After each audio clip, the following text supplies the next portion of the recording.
Hey, it's me, Zanov, and let's just get right into it. We've all been waiting, chomping at the bit since this game was announced at E3 2019 and is now releasing in just a few days. I am, of course, talking about my most anticipated game of 2022 thus far, being Elden Ring. So with that, I've decided to try and encapsulate everything there is to know in one video, taking sources from PC Gamer, Games Radar, and IGN and other gaming companies like that, and condensed it as much as possible for your viewing pleasure.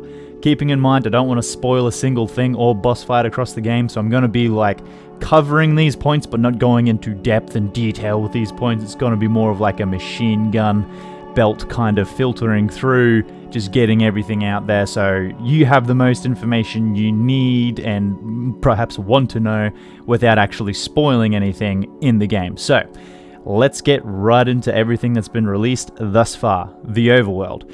Elden Ring has a giant open world called The Lands Between, which is studded with smaller dungeons and encounters and mini-bosses.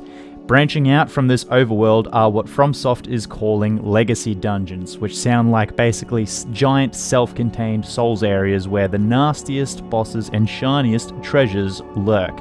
These will have multiple paths and ways to go through and work through them. On top of this, we also have the Subterranean Labyrinth. The world map references the Subterranean Labyrinth, and from the demo we all saw, it shows two players exploring an underground catacomb. It's unclear if this could include procedurally generated areas like Bloodborne's Chalice dungeons, but Elden Ring's overworld and legacy dungeons are definitely hand-built. Now, we also have Summonable Spirits. The summonable NPCs that can help the player are activated using an item called Ashes of the Deceased and can only be called upon in single-player mode. FromSoft says there are a wide variety of these spirits with different abilities, and the example shown in the demo is a small mob of ghostly bandits that hold an enemy in place while the player fills them with arrows. We also have other things like wolves that will have increased mobility and perhaps tank a bit for the player. We also have other spirits that, while the player takes the aggro from the enemy, the spirits will be off to the side doing range damage, things like that. On top of this, we also have the Sites of Lost Grace. So Sites of Lost Grace are where you heal and replenish your healing charges. It's where you switch between your skills, and once you use one of these places, they will make the enemies in the world respawn. When in the overworld, you can warp to any you've previously rested at, and some of these sites will also apparently shine a faint guiding light for players, indicating a future objective. However, it is important to note that whilst in a dungeon, players will not be able to warp out using the mechanic like a get out of jail free card. The Firekeeper is a lady called Melina. So the Soulsborne games always have a female character that acts as a companion and leveling up hub throughout the adventure. In Elden Ring, she's called Melina and is apparently a bit more front and center than in previous games, whereas before these characters were generally reserved and quiet characters. From Software's Yasuhiro Kitao said, Melina has got her own ambitions and her own big place in the story, so we hope you enjoy that aspect of it. Moving on from that, skills and weapons. Skills are not tied to the weapons, so From Software has mentioned this detail before, but it's good to recap it for new players and veteran players alike.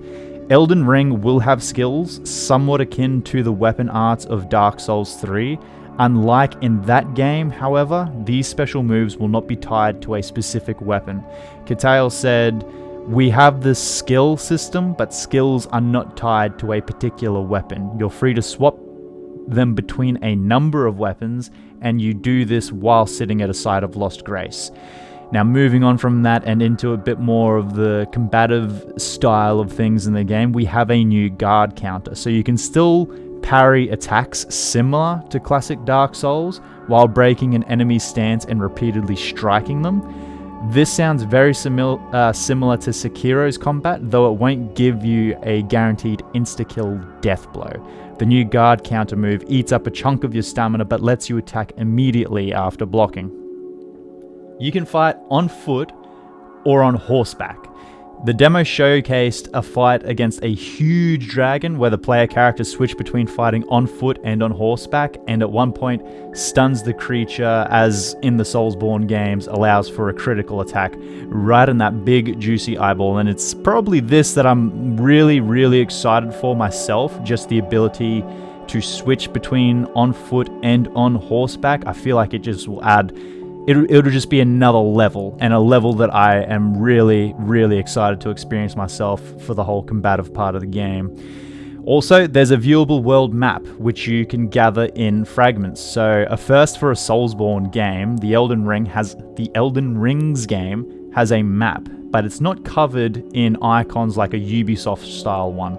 This is a simpler type of map with terrain and drawings and landmarks, but no words, and as I said, you will gather the fragments of this map as you go about your travels. Like as you explore more of the world, you'll gather map fragments, and obviously you'll be able to see and explore more.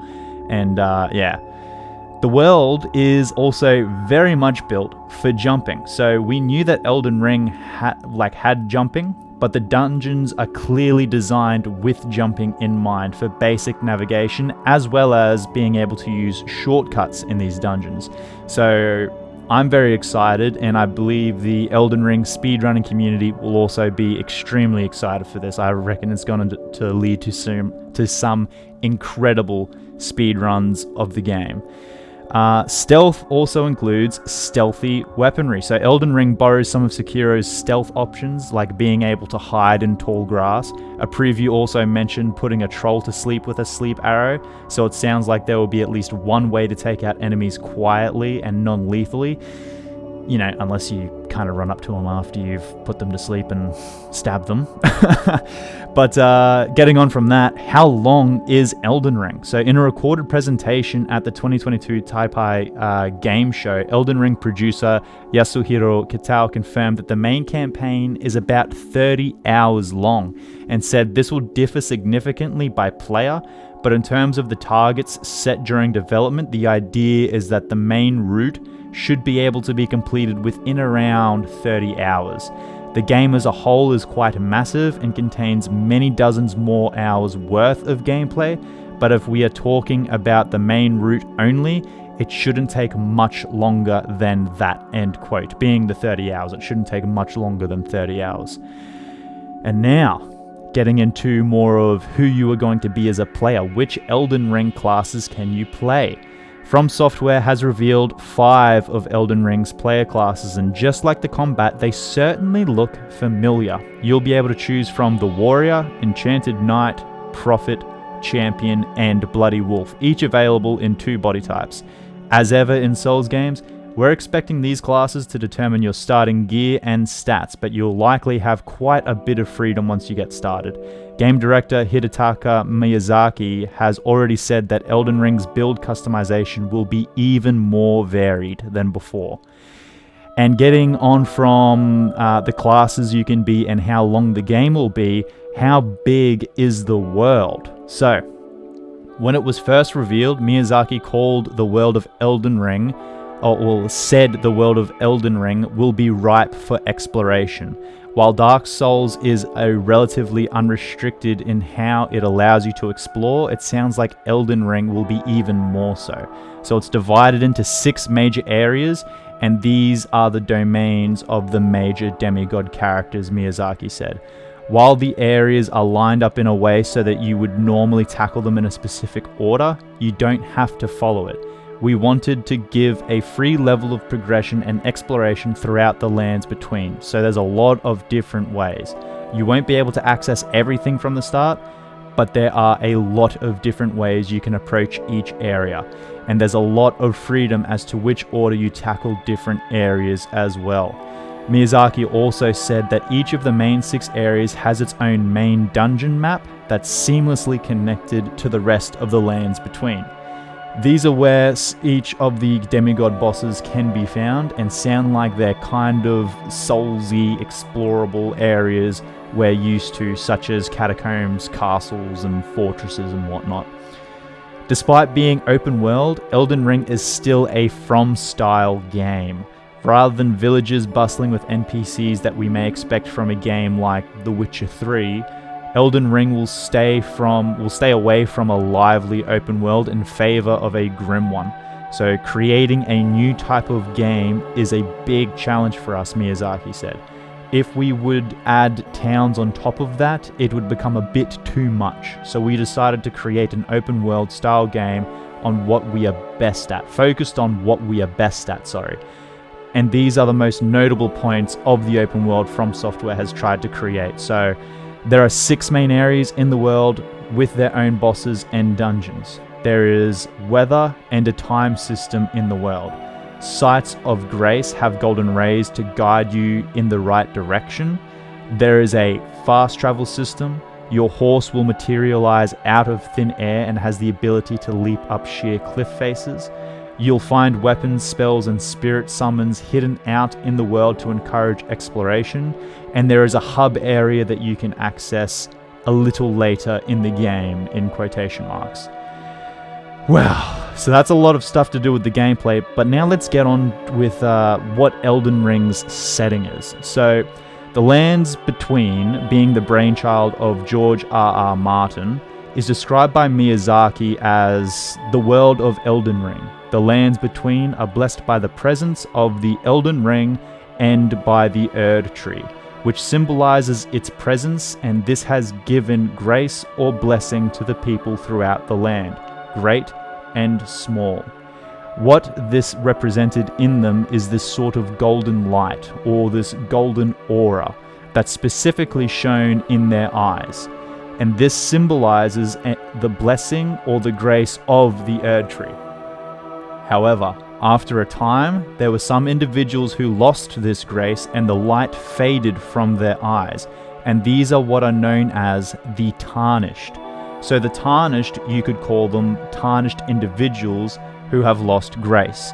And this was a long time preceding the actual setting of the game, a long time before. The ancestors of the characters that are present in the world were banished and exiled from the lands between, these tarnished.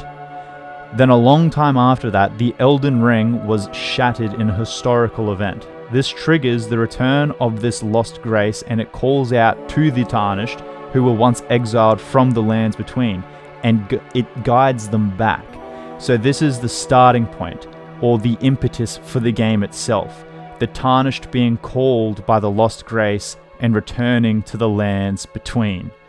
How awesome does that sound? I'm so excited. I'm so excited to explore this world that George R.R. Martin has created. I just want to dive into it right now. But in any case, let's get on with the final point, and it is the dreaded poison swamp. So I think it's fair to say that we had expected as much, because horrible poisonous areas are pretty much a staple for From Software's Souls games, and sure enough, Elden Ring's website confirms that we'll be exploring grassy plains, spiraling mountains, foreboding castles, and suffocating swamps. That's right, multiple poison swamps. Wow, now that's a lot to take in. There is so much more though, but I tried to just add what I thought was essential to know for any newcomers to From Software games, and just some general knowledge that veterans might have glossed over or missed in the wave of news articles that there are out for this game. Please let me know if you think I missed anything important that I perhaps should have added into the video. As I said, I tried to keep it as tame as possible. Stay away from spoilers, stay away from anything like that. Just describe the game as is in the most basic way I could.